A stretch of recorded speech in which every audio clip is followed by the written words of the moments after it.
ओम नमो भगवते वासुदेवाय।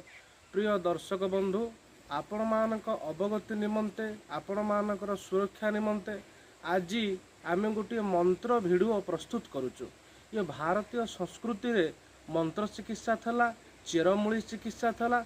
ऋषि मुनि माने अनेक रोगनाश पाई अनेक गुड़िया मंत्र रचना करथिले।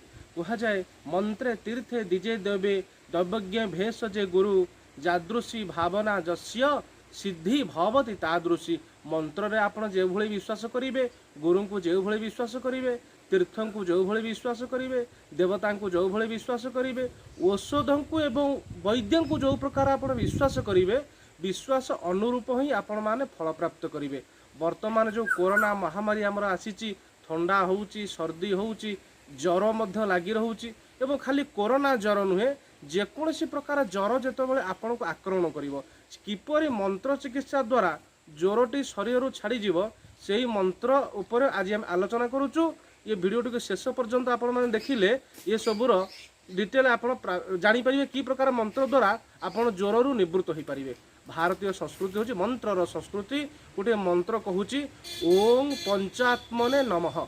मंत्रटी आउ थरे कहूची मन रखंतु, ओं पंचात्मने नमः। जेतेबेले छोट पिला हो, बालक हंतु, वृद्ध हंतु, जे कोनोसी स्त्री पुरुष जहाँ को भी ज्वर आक्रमण करिवो, संगे संगे ओं पंचात्मने नमः यही मंत्र को उच्चारण करिवे। रोगी जदि उच्चारण न करि पारंती, रोगींकर कोनोसी संपर्क मध्य यही मंत्रटी को उच्चारण करी रोगीर मुंडरे गोटे गंठी पकई देबे, चुट्टी गोटे गंठी पकई देबे। तापर डाक्तरी चिकित्सा आपण करि पारंती, कविराजी चिकित्सा करि पारंती। देखिबे जो ज्वर उत्ताप बढ़िथिबो, यही मंत्रटी को उच्चारण करी चुट्टी रे गंठी पकई देले संगे संगे ज्वर धीरे धीरे तांको शरीर ज्वर तापमात्रा कमी जिवो। ये मंत्रटी को आपण मन रखिले बहुत कार्य लागिवो एवं ये मंत्र द्वारा आपणकर उपकार हेबो, आपणक पाख पड़ोसी उपकार हेबो। जन कल्याण अर्थे ये गोपनीय मंत्रटी को आपण मानक सम्मुख में आम प्रकाश कलु।